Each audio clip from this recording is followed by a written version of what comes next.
Jadi Ibu, kami sudah mencoba menggabungkan dari penugasan Ibu, kami coba masukkan ke ICS Rumah Sakit RSUD Sleman, dan ini silakan dijelaskan oleh Mas Gede. Oh iya. Ya, selamat pagi Bu dari RSUD Sleman. Terima kasih atas ininya Bu, apa namanya? Penugasannya. Ini coba kita telaah juga dari kemarin kan. Apakah kesesuaian antara informasi dari penugasan yang kita minta tolong dilengkapi dengan penugasan sebelumnya yang minggu lalu tentang ICS. Jadi kita lihat di sini sangat konsisten ya memang, kecuali memang ada beberapa komponen yang belum ada di ICS sebelumnya, wakil, sekretaris, dan perencanaan. Sangat baik, begitu Ibu bilang ada satu tingkat di atasnya, satu tingkat di bawahnya, itu sangat ideal sekali. Memang itu yang sebaiknya dilakukan pada saat aktivasi ICS. Jadi informasi pada saat ICS sudah diaktifasi, itu tidak boleh langsung.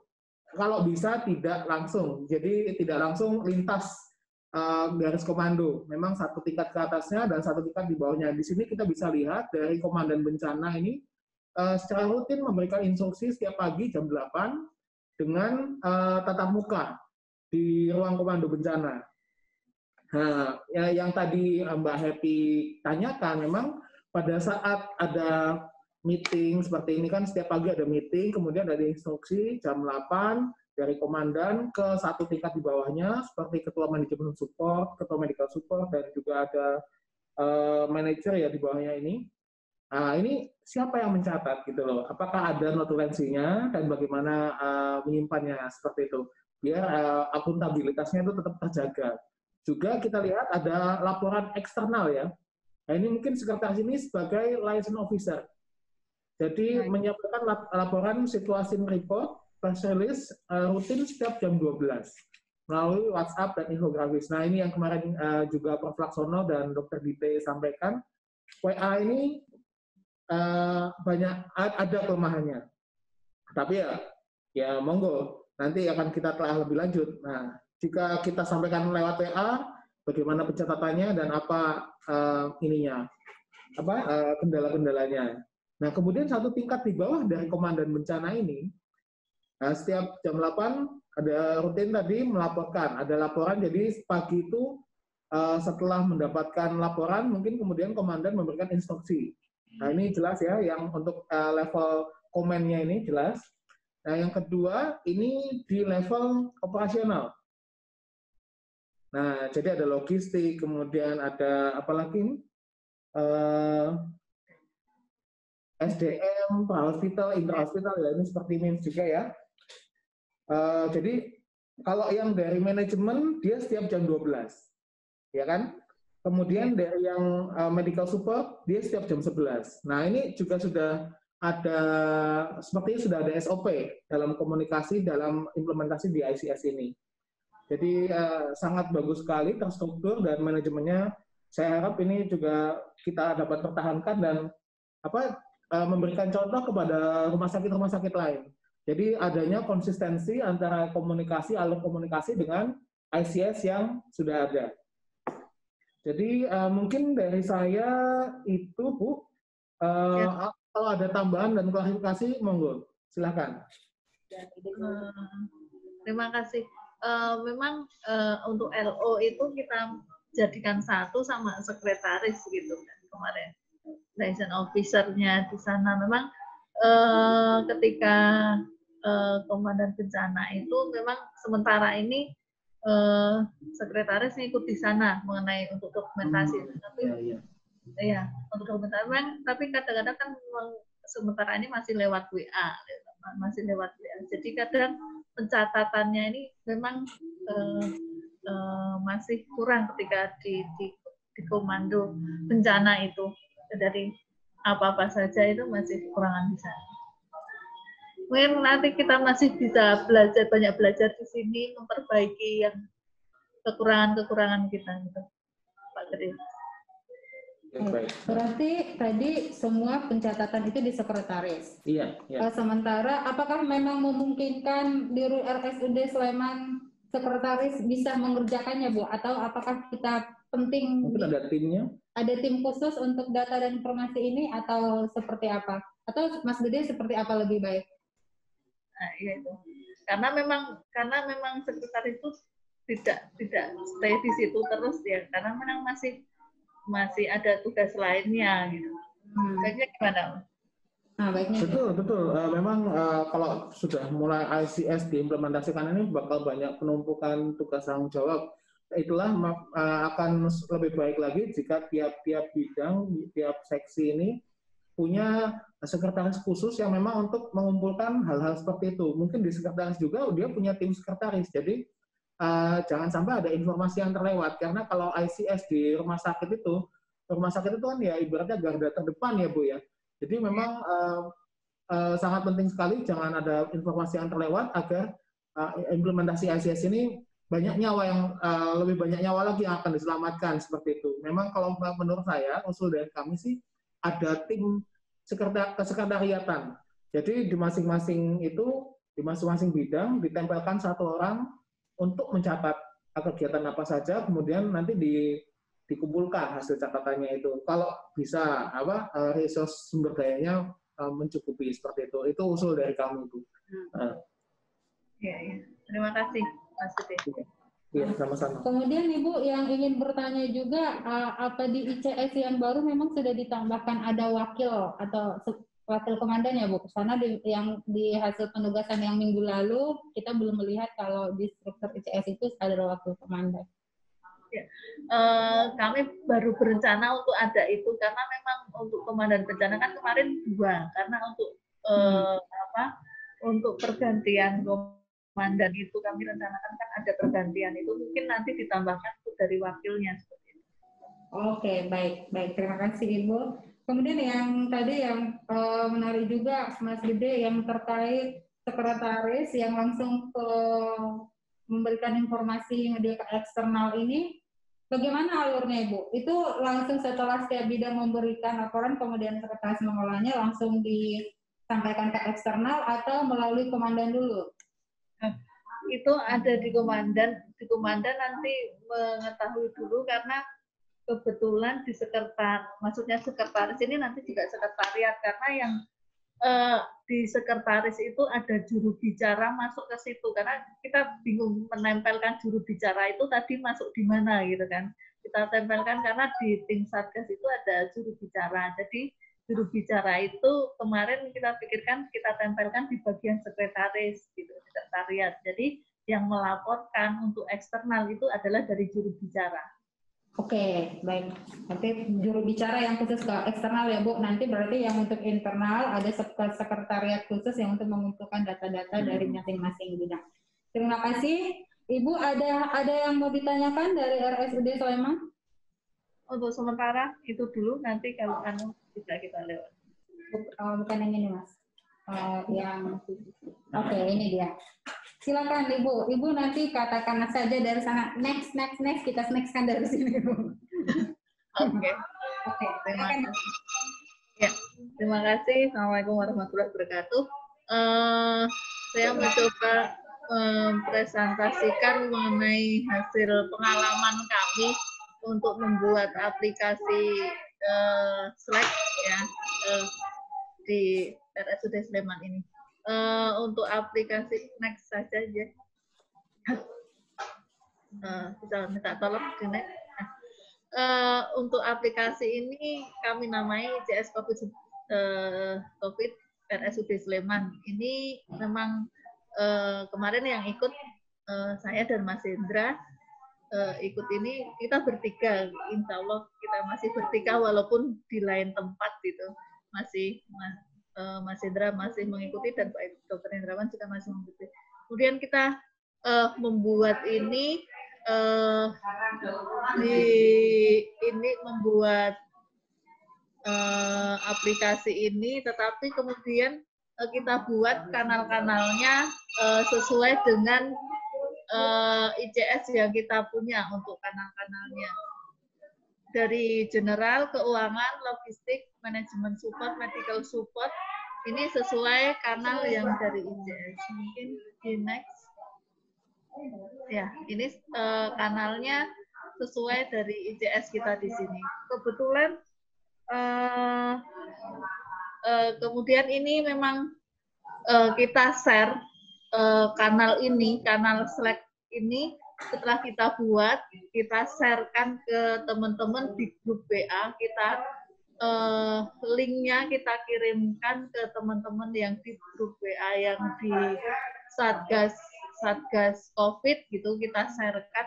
Tetapi memang waktunya mungkin ya, waktunya yang kurang pas gitu, karena kalau sekarang kita ini kan sekarang kita harus memindahkan dan teman-teman harus belajar, padahal komunikasi sekarang itu harus cepat gitu, sepertinya butuh waktu lagi gitu.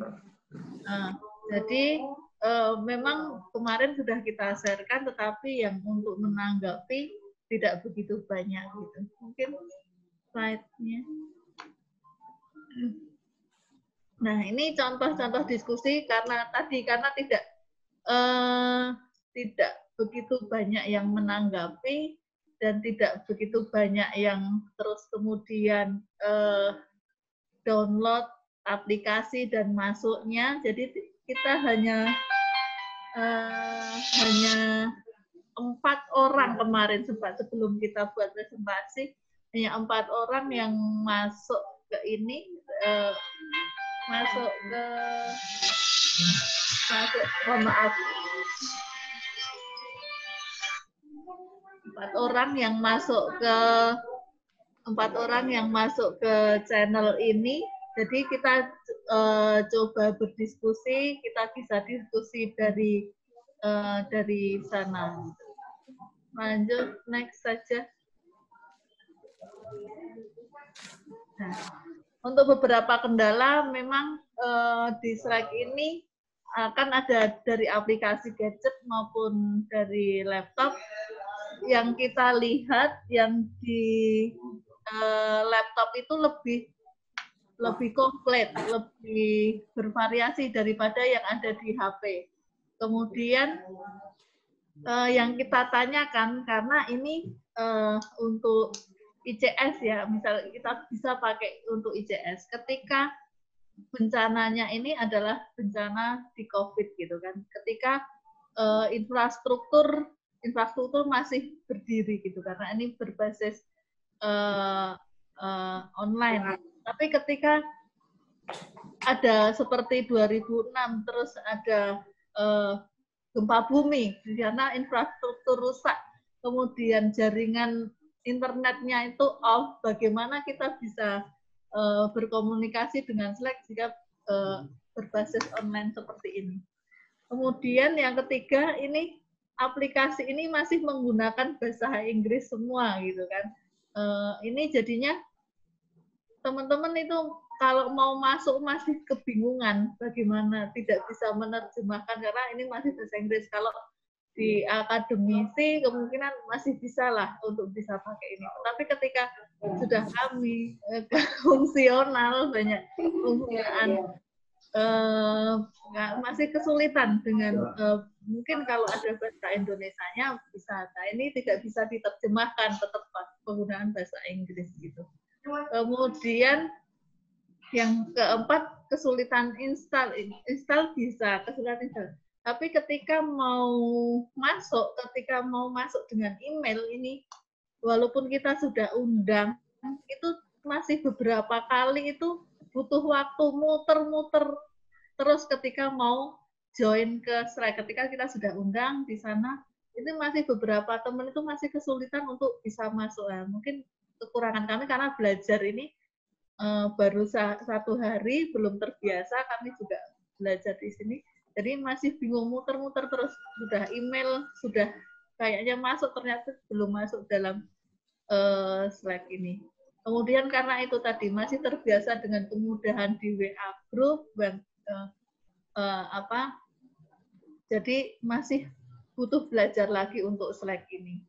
Tapi memang nanti memang kalau keunggulannya kami lihat, jadi ya tadi bisa pakai thread, setiap komentar nanti langsung kita ada komentar di bawahnya, dan per kamar-kamar bisa komentar masing-masing, itu sangat bagus. Tapi ya butuh waktu lagi kalau misalnya kita gunakan untuk sekarang ini, kita gunakan pindah dari WA group ke Slack ini, memang kita butuh waktu untuk belajar lainnya. Seperti itu. Ini seperti itu dari RSUD Sleman kemarin.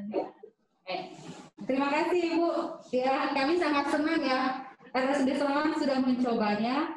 Memang tidak hanya di RSUD Sleman, Bu, di sini di kita juga masih proses belajar dan masih pelan-pelan memindahkan komunikasi dari WA ke Slack. Jadi masih pelan-pelan berpindah. Memang untuk kondisi sekarang ini kita tidak memaksakan supaya menggunakan Slack dipindahkan secepatnya. Namun ini pelan-pelan saja dipindahkan karena supaya tadi yang seperti Ibu katakan juga keunggulannya itu memang penting ya untuk kita, jadi supaya tidak kesan-kesannya tidak tertimbun. Kalau istilah perpeloncoan itu penimbunan. Ini silakan ke Pak Dr. Dito langsung menanggapi beberapa kendala yang dihadapi oleh RSUD Sleman. Ya, Assalamualaikum warahmatullahi wabarakatuh. Terima kasih banyak Ibu dan teman-teman dari RSUD Sleman yang sudah berusaha untuk membuat kanal Slack-nya sendiri dan kemudian menemukan keunggulan dan kelemahannya sehingga bisa berbagi juga dengan teman-teman yang lain. Dan saya setuju dengan yang disampaikan oleh Ibu tadi bahwa memang ada beberapa kesulitan dalam menggunakan aplikasi Slack ini. Nomor satu tadi mungkin saya bisa tanggapi beberapa mengenai bahasa. Memang bahasa yang digunakan di Slack ini, saya tadi coba melihat apakah ada pilihan bahasa Inggris misalnya di settingannya. Ternyata waktu saya coba tidak ada pilihan bahasa Indonesia maksudnya. Ternyata tidak ada pilihan bahasa Indonesia. Adanya pilihan bahasa itu Jepang, kemudian Prancis, Portugis gitu. Tapi bahasa Indonesia ternyata belum terinstal di situ. Kemudian mengenai bahwa memang membutuhkan waktu untuk menginstal ya, dan sekarang ini komunikasi butuh yang cepat ya. Jadi memang menurut saya saya juga setuju. Mungkin kita bisa memulai ini sekarang sebagai bentuk persiapan ya. Tapi untuk saat ini ya ini alternatif dan monggo nanti bagaimana yang komunikasi yang paling efektif. Tapi ini ada alternatif Slack yang seperti ini. Tapi bukan berarti jadi ditinggalkan ya. Tidak, ya. Coba aja saya perlahan-lahan karena belum terbiasa saja ya. Betul. Nanti akan saya coba membantu teman-teman untuk menggunakan Slack lebih mudah langsung dari gadgetnya, langsung dari mobile. Karena kemarin kan kita menggunakan contohnya menggunakan laptop, jadi mungkin ada persepsi bahwa kita harus menggunakan laptop dulu, membuka email dari laptop, tapi sebenarnya kita bisa membuat workspace, membuat channel, mengundang peserta itu melalui aplikasi mobile. Nanti mungkin kalau ada waktu saya bisa tunjukkan contohnya. Ya, kemudian ya itu tadi setuju saya kalau misal ini tadi aja ngejelek sebentar kita udah kehilangan komunikasi ya. Ya, jadi kalau komunikasinya tipe bencananya lain, maka sistem komunikasi online semacam ini WhatsApp group mungkin juga akan menjadi tidak efektif gitu. Baik, langsung saja mungkin saya coba contohkan mungkin ya untuk teman-teman yang lain bagaimana cara penggunaan Slack yang lebih mudah hanya dengan menggunakan mobile phone saja. Baik, saya coba share monitor saya. Sebentar di sini.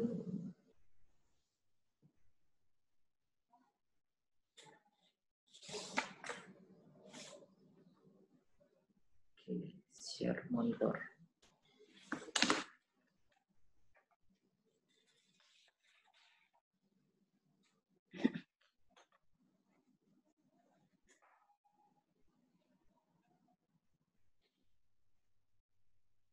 Ya, teman-teman sekarang sudah bisa melihat layar HP saya. Ya, ini saya akan tunjukkan bahwa untuk menggunakan Slack kita tidak perlu selalu menggunakan laptop. Meskipun benar tadi yang diobservasi oleh teman-teman di Sleman bahwa penggunaan aplikasi Slack di laptop itu memang lebih lengkap. jadi lebih lengkap. Ada banyak fitur yang bisa digunakan di laptop, tapi penggunaan Slack di mobile phone kasih. Baik. Sekarang saya coba tunjukkan. Pertama, seperti biasa kita menginstal dulu aplikasi Slack, cukup mudah, baik itu di Play Store maupun di App Store. Lalu akan ada aplikasi di pojok atas ini, Slack ya. Mari kita coba buka Slack. Ya. Nah, di situ ada tulisan Add Workspace. Kebetulan tempat saya sudah ada beberapa workspace, tapi jika belum ada workspace, maka hanya ada tulisan workspace itu saja. Kita bisa klik Add Workspace. Ya, kemudian kita scroll down. Di situ ada Create a New Workspace. Kita klik itu. Lalu masukkan alamat email administrator. Oh, dari Rumah Sakit Charlie kayaknya mau bertanya.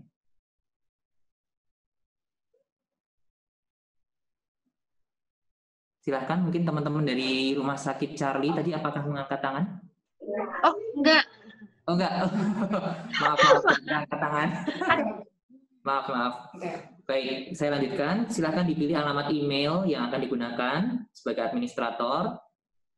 Saya pilih yang UGM. Kemudian masukkan nama dari workspace-nya. Kita coba, kemarin kan kita coba Sleman. Ya.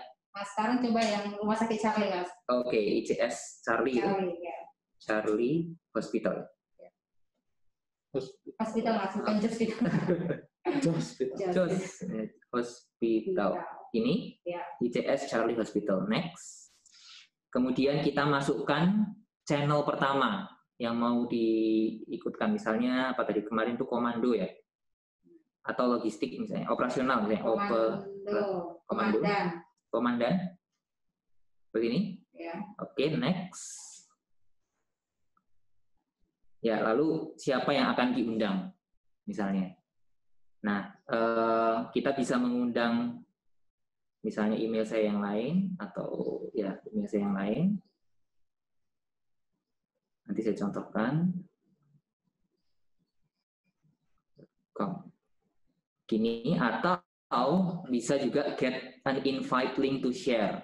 Ya, itu bisa diklik, lalu akan mendapatkan sebuah link yang bisa di-copy. Di situ ada copy, lalu di-share ke WhatsApp. Ya. Sekarang kita coba yang via email dulu, @teammates. Ya, selesai. Jadi kita sebagai administrator sudah berhasil membuat channel baru dengan nama ICS Charlie Hospital dengan channel yang namanya komandan. Ya, dan saya tadi sudah mengundang 1 orang untuk ikut, gitu. Ya, mungkin itu contohnya. Sekarang untuk misalnya sebagai orang yang diundang, maka orang itu akan menerima email dari Slack semacam ini. DT has invite you to join Slack workshop, Slack workspace, maaf. Kita klik. Ya, lalu tinggal diklik saja join now. Join now. Ya, lalu masukkan nama lengkap.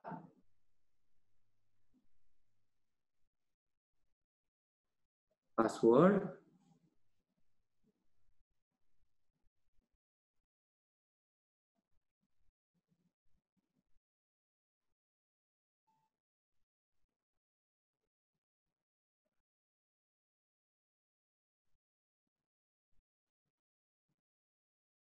Ya, selesai. Kita sudah berhasil masuk ke channel Slack. Jadi tidak perlu menggunakan laptop, kita bisa hanya menggunakan handphone saja, baik untuk membuat workspace-nya maupun untuk menerima undangan. Tidak perlu menggunakan laptop. Baik. Dan di sini seperti bisa kita lihat, sudah muncul channel komandan, dan kita bisa menambah channel baru dengan mengklik tombol plus di situ. Lalu kita masukkan create, di situ ada create. Kita bisa masukkan nama channel kita. Seperti itu. Itu mungkin, teman-teman. Ya.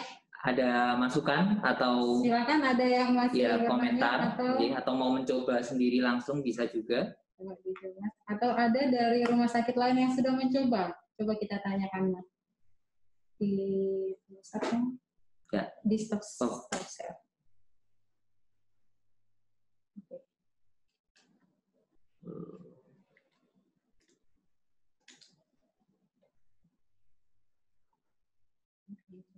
Oke. Dari ada namanya dari mana nih? RSUD Sujono Sewang, coba kita tanyakan apakah RSUD Sujono Sewang sudah mencoba membuat slide ini?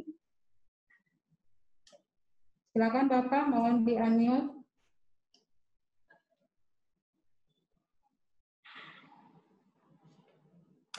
RSUD Sujono Sewang.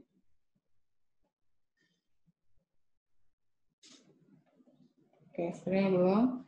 Dari Ibu Yulia Jahro. Ibu Yulia Jahro. Ibu Yulia. Halo Ibu Yulia.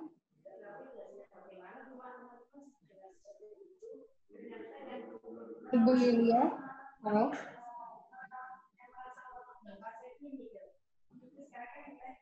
Oke, sepertinya belum ini. Kita ke RSUP Sangla. RSUP Sangla, Dr. Budi ya, yang bergabung mungkin Dr. Budi atau siapapun dari RSUP Sangla, silakan.